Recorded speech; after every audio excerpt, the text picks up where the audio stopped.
امت کے بارے میں ذکر کیا گیا ہے۔ حضرت لوط علیہ السلام کی جو قوم تھی وہ نہایت ہی بد کردار قسم کی قوم تھی، جس کی وجہ سے اللہ پاک نے ان پر عذاب نازل کیا تھا۔ وہی جو ان کے شوق تھے، وہ یقین کریں آپ مکمل طور پر نہ صحیح مگر کچھ پرسنٹ وہی شوق دنیا میں، پاکستان میں کیا دنیا کے ہر خطے میں دوبارہ سے پیدا ہونا شروع ہو گئے انسانیت کے اندر۔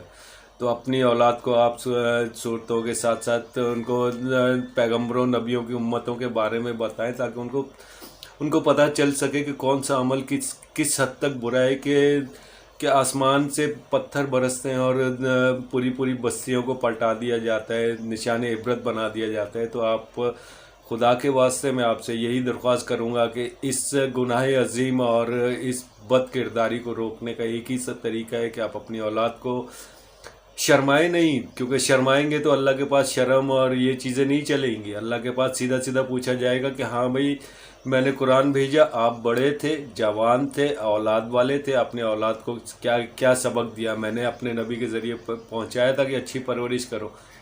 تو اللہ یہ نہیں بولے گا کہ آپ نے اپنے بیٹے کو مہنگے والے جوگر پہنا دیے، واہ واہ واہ واہ، آپ نے 3 پیس سوٹ پہنا دیا، واہ بھائی واہ کیا بات کر دی، سارے فرشتے آپ کے اوپر سلام بھیجنا شروع ہو گئے۔ ایسا کچھ بھی نہیں ہے، ٹھیک ہے۔ اچھی پرورش کا مطلب یہ ہے کہ آپ نے اپنی اولاد کو اچھے برے کے بارے میں سمجھایا یا نہیں بتایا تو اس کے ذمہ دار آپ ہیں۔ اولاد تو دوزخ میں یا جہنم میں اللہ کے عذاب سے جو ہے سامنا کرے گی، اس کے ذمہ دار آپ بھی ہوں گے، کیونکہ آپ اس شعور کے مالک تھے، آپ سمجھدار تھے۔ آپ نے کیوں نہیں اسے اولاد کو سمجھایا کہ یہ راستہ برا ہے یا یہ راستہ اچھا ہے؟ اس میں شرم محسوس نہیں کریں، قرآن کی تلاوت کریں، ان کو بتائیں کہ یہ پیغمبر کی جو امت تھی اس نے یہ عمل کیا تھا جس کی وجہ سے ان کے اوپر آسمان سے پتھر گرے، یا ان کے اوپر پانی برسایا گیا، یا ان کے اوپر اس حد تک پانی پھینک دیا گیا کہ دنیا میں چاروں طرف پانی تھا۔ جو بیویاں اپنے شوہروں کی نافرمان تھی ان کو بھی پانی کے اندر غرق کر دیا گیا، جو اولاد اپنے باپ کی، اپنے پیغمبر کی نافرمان تھی اسے بھی پانی میں غرق کر دیا گیا۔ اور اس طرح کی جو صورتیں ہوتی ہیں اور جو ہمارے علم کے لیے، ہماری رہنمائی کے لیے پروردگار نے جن نبیوں کے بارے میں قرآن میں لکھا اور ان کی قوم کے اوپر جو عذاب ہے ان کے بارے میں بتایا، وہ ہماری رہنمائی کے لیے۔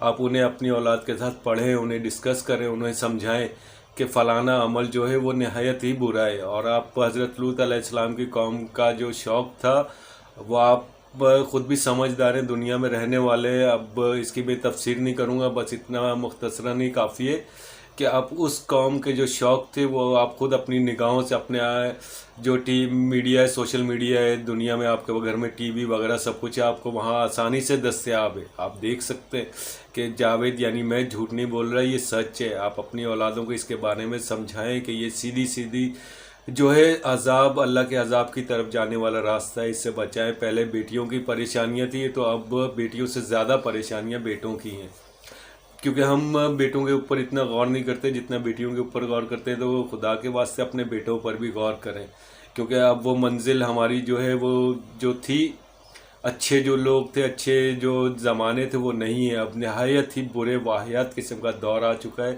اپنی اولادوں کو، اپنے بیٹیوں کی جس طرح حفاظت کرتے ہیں اسی طرح اپنے بیٹوں کی حفاظت بھی کریں۔ اور جب وہ موبائل یوز کریں تو آپ ان کے اوپر نظر رکھیں کہ موبائل میں کیا دیکھ رہے ہیں، کیا یوز کر رہے ہیں۔ تو کوشش یہی کریں کہ قرآن کی اچھی تعلیم دیں انہیں، یہی اچھی پرورش ہے۔ اس کی میں جن نبیوں کے بارے میں، پیغمبروں کے بارے میں اور ان کی امتوں کے بارے میں لکھا گیا ہے، بتایا گیا، ان کی تفصیل کے ساتھ اپنی اولاد کے ساتھ اس کو ڈسکس کریں، کیونکہ شرم جو ہے وہ قبر میں نہیں جائے گی کہ مجھے شرم آئی میں اپنی بیٹی کے ساتھ ایسی بات کروں، یا مجھے شرم آئی اپنے بیٹے کے ساتھ یہ بات کروں۔ تو قرآن میں لکھی ہوئی چیز کو پڑھنے میں شرم نہیں ہونی چاہیے۔ ہاں الفاظ بدل دیں، آپ کھل کر نہ بتائیں، مگر جو بتانے والی چیزیں وہ بتائیں، تاکہ بچے، ہماری اولاد جب جوان ہو یا 8 سال 9 سال 10 سال کے جب ہوں تو انہیں معلوم ہونا چاہیے کہ کون سا راستہ ان کے لیے نقصان کا یا بربادی کا راستہ ہے۔ میری تمام اچھا ایک اور چیز، میں ویڈیو ختم کرنے سے پہلے اگر کسی کو میری کوئی بات بری لگی ہو تو اس کے لیے معذرت چاہتا ہوں میں، اور مجھے معاف کر دیجیے گا۔ پروردگار عالم دنیا کے مالک سے دعا ہے کہ میرے تمام ویورز اور سبسکرائبرز کو اپنے امان میں رکھے اور ان کی آمدنیوں اور روزی روٹی میں اتنا اضافہ کرے کہ ہم اپنے بزرگوں کی اچھی طرح حفاظت کر سکیں اور اپنی اولاد کی اچھی نشو و نما کر سکیں۔ اور جن ماؤں کی گودیں ویران ہیں، سوری میں ہمیشہ یہ بول جاتا ہوں کہ جن ماؤں کی گودیں، بھائی اگر ماؤں کی گودیں ویران ہیں تو وہ ماں کیسے؟ تو بھائی اس کے لیے میں معافی چاہتا ہوں. جن عورتوں کی گودیں ویران ہیں اللہ ان کی گودیں آباد کرے، اور جن ماؤں کی گودیں آباد ہیں اللہ انہیں ان کی حفاظت کرے. اللہم صلی علی محمد و آل محمد.